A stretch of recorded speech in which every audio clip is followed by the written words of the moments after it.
Hai guys, balik lagi bersama gue Yedija di channelku ini. Ini adalah video lanjutan yang kemarin perihal Apple merilis prosesor M1-nya. Dan di video kali ini gue mau kasih pandangan personal aku loh ya. Ini tentang perihal apa implikasinya perkembangan prosesor ARM ini memasuki desktop, yaitu Apple ini. Dan untuk hubungannya dengan fotografi dan videografi ke depannya. Langsung kita mulai aja.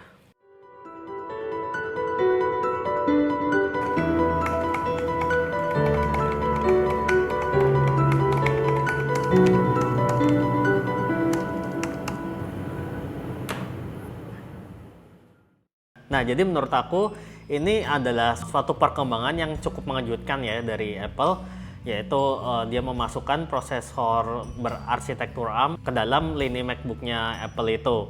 Dan menurutku ini juga akan mempercepat perkembangan fotografi dan videografi, terutama di bagian foto dan video editing. Kenapa? Yaitu yang pertama, kita udah tahu lah gimana teknologi artificial intelligence (AI), machine learning, tanda kutip menginvasi lah device-device yang kita punyai, kayak kamera yang ada di iPhone, kamera yang ada di Android kalian, dan dengan segala macamnya itu dengan kayak kamera lah, misalkan dengan sensor kecil aja, dengan yang seharusnya secara fisika itu kan sensor kecil menghasilkan foto yang tidak terlalu bagus dibandingkan dengan sensor SLS seperti yang aku pakai ini kan. Tapi dengan adanya teknologi yang namanya artificial intelligence, machine learning, itu tuh memungkinkan untuk dengan keterbatasan segala yang smartphone punyai, power yang dipunyai, hardware yang dipunyai, itu bisa menghasilkan suatu output, dalam hal ini foto atau video yang sangat bagus. Dan selama ini kalau kita pakai desktop itu kan kayak masih bisa dibilang kita masih manual, menggunakan raw powernya dari prosesor tersebut untuk mengolah datanya, dipadukan dengan skill yang kita punyai untuk mengedit atau memproses suatu gambar tersebut. Nah, dengan adanya prosesor M1 ini yang dia udah punya berapa core ya, 16 core untuk AI-nya, untuk machine learning-nya, artificial intelligence yang ada di prosesor ini, pastinya para developer Adobe Premiere, Final Cut dan sebagainya itu akan membuka pintu baru untuk mereka bisa mengembangkan software mereka dengan memanfaatkan core machine learning atau AI yang ada di dalam prosesor ini dibandingkan dengan sebelumnya. Biasanya untuk machine learning AI itu diproses di, setahu aku ya, tolong koreksi kalau salah, kebanyakan diproses itu di VGA kalian, karena VGA itu mempunyai raw power, mempunyai sistem proses yang sangat cepat. Dan teknologi AI ini menurut aku di prosesor berarsitektur ARM, nggak cuma Apple sih, Qualcomm, Snapdragon pun juga mereka mengembangkan AI-nya itu gila-gilaan, sehingga kalau kalian lihat hasilnya di aplikasi-aplikasi lah, di handphone, di iPad kalian, itu kalian bisa mengedit dengan sangat cepat dan mudah guys, karena dibantu oleh adanya AI ini.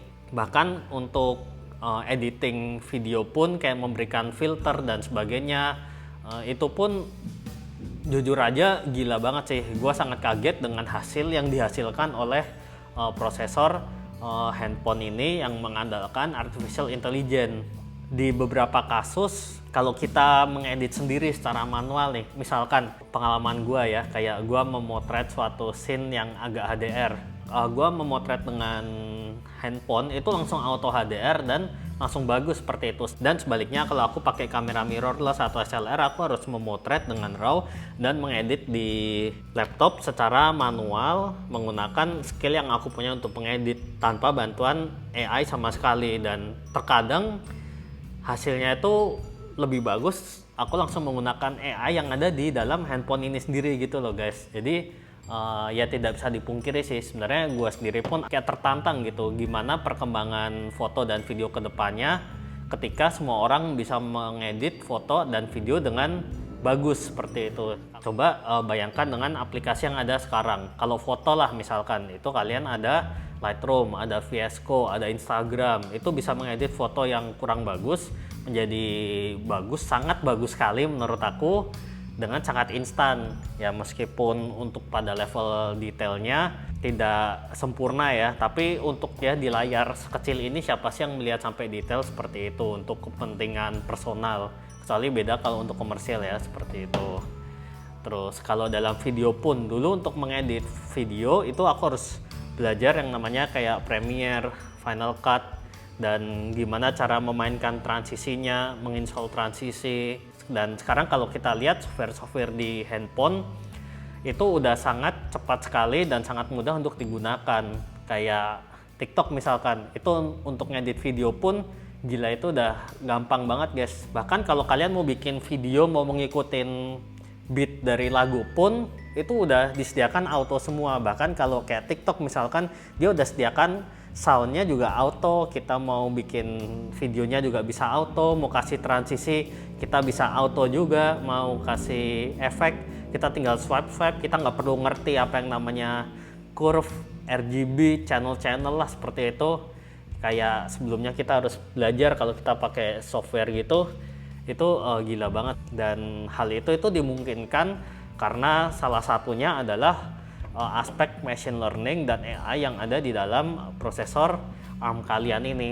Dan ketika prosesor ini bakal digunakan di industri yang lebih besar lagi skalanya untuk komersil, itu aku yakin kayak persaingan di antara foto video editor pun itu akan semakin ketat sih. Dan ya gue nggak ngerti sih, gue harus seneng atau gue harus sedih, tapi ini sebenarnya bisa dibilang kabar baik karena teknologi memudahkan kita semua membuat foto bagus, video bagus, dan bukan cuma foto bagus tapi editingnya juga bagus, seperti itu loh.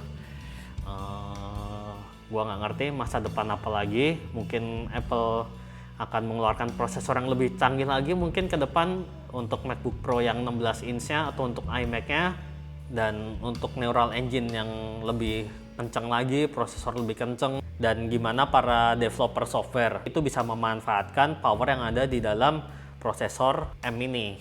Ya ke depan persaingan akan menjadi lebih ketat. Kalian terus belajar, gue sendiri juga perlu banyak belajar karena gimana pun kita nggak boleh ketinggalan sama zaman.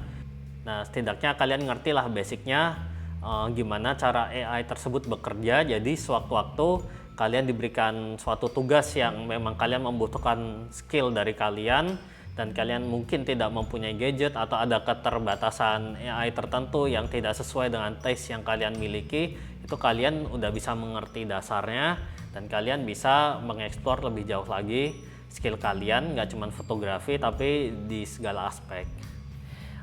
Segitu dulu, teruslah berkarya dan kita bertemu di lain kesempatan. Jangan lupa like, comment, dan subscribe. Dan kita ketemu lagi di video selanjutnya. Goodbye.